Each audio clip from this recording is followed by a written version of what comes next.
separated from the top trim Range Rover Sport by only a supercharged V8 engine and a few $100. The Range Rover Sport's supercharged and SVR variants hold their own in a narrow segment of sport-tuned, high-performance SUVs.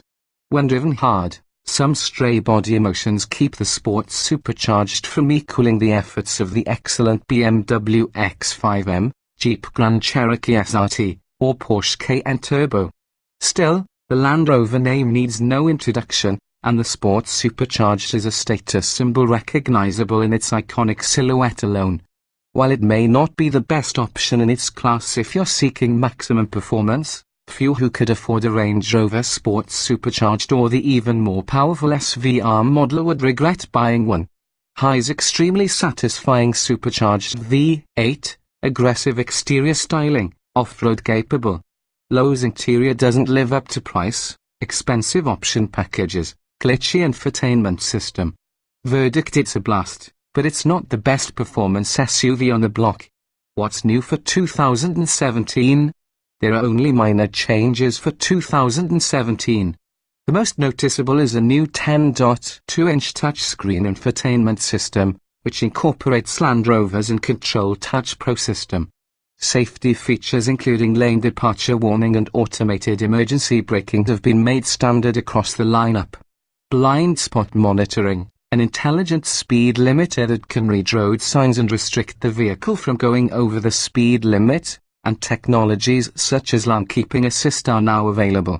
Trims and options we'd choose. There's no truly affordable way to get your hands on Land Rover's supercharged V8 engine, but judicious shoppers can at least avoid a purchase in the six figures. For starters, you'll have to forego the tuned-up SVR trim, which delivers 550 horsepower versus the standard 510, and other sporty upgrades at a more than $30,000 premium. The $84,725 supercharged dynamic model, one step up from the base supercharged trim, would be our pick. That model includes gloss black exterior trim accents, red Brembo brake calipers, perforated leather seats, sliding panoramic sunroof, a split folding third-row bench seat, best for occasional use, adds $2,000 to the price. A Porsche sedan used to seem like a strange idea, and the first one, the Panamera, did indeed look strange.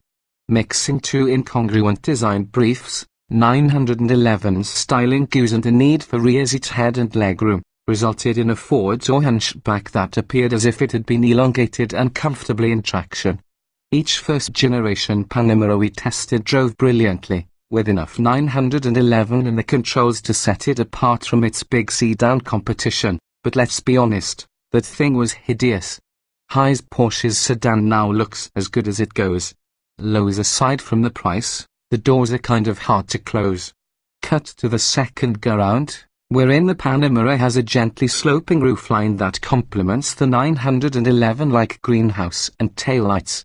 The long nose's headlights are reminiscent of the Boxster Cayman side of the showroom. Quasimodo is now Prince Charming. Plus, the sensations that come through the controls are even more sports car-like.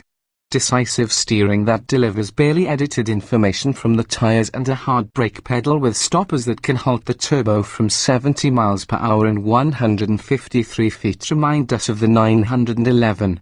What differentiates the dynamics of the Panamera from those of the big sporting sedans sold by Audi, BMW, Maserati, and Mercedes is that Porsche tunes in sharp and raw controls that the others refine out. But we wouldn't go so far as to say that the £4,593 Panamera handles exactly like Stuttgart's sports cars.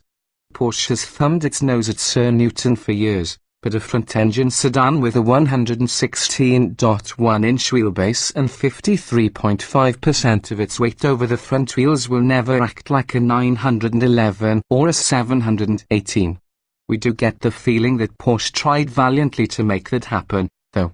Every Panamera Turbo comes with control arms in front and a multi-link rear suspension, each corner held up by an electronically controlled 3-chambered rear spring. Our test car added optional 4-wheel steering and 21-inch wheels with two 7535ZR21 Continental Summer tires in front and three 1530ZR21s in back. For those who really want to chase 911s, there's the $5,000 Porsche Dynamic Chassis Control PDCC package, which bundles auto-adjusting electronically actuated anti-roll bars with brake-based torque vectoring and an electronically controlled limit-slip rear differential. Even without dynamic anti-roll bars and torque vectoring, the Panamera Turbo glides through corners as if guided by an invisible hand. There's 0.94 grams of stick and total stability at the limit. When pushed slightly beyond, the chassis releases with an easy and predictable ooze that avoids surprises. To keep weight in check, the floor, hood, doors, front structure, and body sides are aluminium, but there's no escaping the car's size and mass. We admit that we're holding handling to an unfair standard because of the other cars that wear the Porsche crest. Against its competition, the Panamera is a track god. It is, however, right and fitting to apply the sports car standard to the Panamera Turbo's acceleration. Turbo models get a twin-turbocharged 4.0-litre V8 with 550 horsepower and 567 pound-feet of torque. That power matches the 550 horses of the previous generation's 4.8-litre Turbo S model. The 4.0-litre provides crisp throttle response and acts more like a bike displacement, naturally aspirated V8 than an engine with two turbochargers.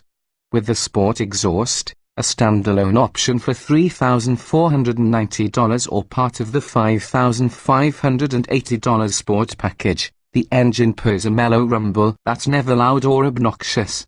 While the rest of the class has 8 or 9-speed conventional automatics, Porsche persists with a dual clutch that adds 1 gear this year for a total of 8.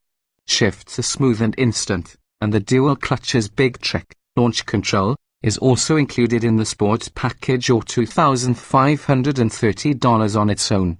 Spending the money frees the Panamera to do 5,000 revolutions per minute clutch drops that, thanks to the turbo's standard all-wheel drive, will make you gasp and cause anyone in the car to hyperventilate. In just 3.0 seconds, the Panamera blurs to 60 miles per hour, and the quarter passes in 11.3 seconds at 122 miles per hour in the 60 miles per hour sprint. This turbo is an even match for the now dead 911 GT3 RS and quicker than every Porsche sports car we've recently tested with the exception of the 911 turbos. Eventually, we satisfied all the prurient needs of the 16-year-old inside us, stopped treating the Panamera like our stepdad's car, and started driving it the way most neurosurgeons will a $150,000 luxury limo. Turns out, it's a spectacularly sumptuous sedan. Soft leather covers the instrument panel, and our test car came with optional carbon fiber panels instead of wood. Despite the 21-inch wheels, the ride is compliant. Noise levels reach only 65 decibels at 70 miles per hour, and the 14-way front seats fit perfectly, even if they look a bit like Spock's ears. In the back are 2 more seats, and despite the plunging roofline, there's still plenty of headroom and space for the couple you're driving to dinner. The lightweight aluminium doors do take a slam to close, so maybe you'll want the $2,790 premium package plus that adds soft closing doors. The last Panamera had enough buttons to stymie a 747 Pilot. The characteristic herringbone arrangement of switches in the old car is gone, with many of those functions moved to the big 12.3-inch touchscreen that also handles audio, navigation, phone, and vehicle settings.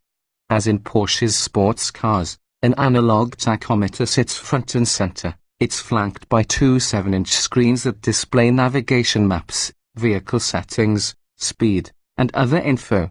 Now that Porsche has well and truly fixed the Panamera's styling, there's not much to complain about aside from the price.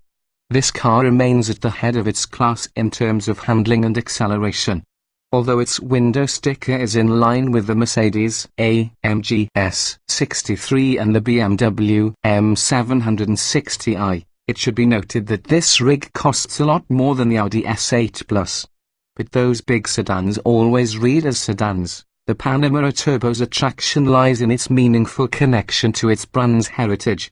This is really more of a modern-day 928, a 4-seat GT with a V8 up front and build quality commensurate with the price.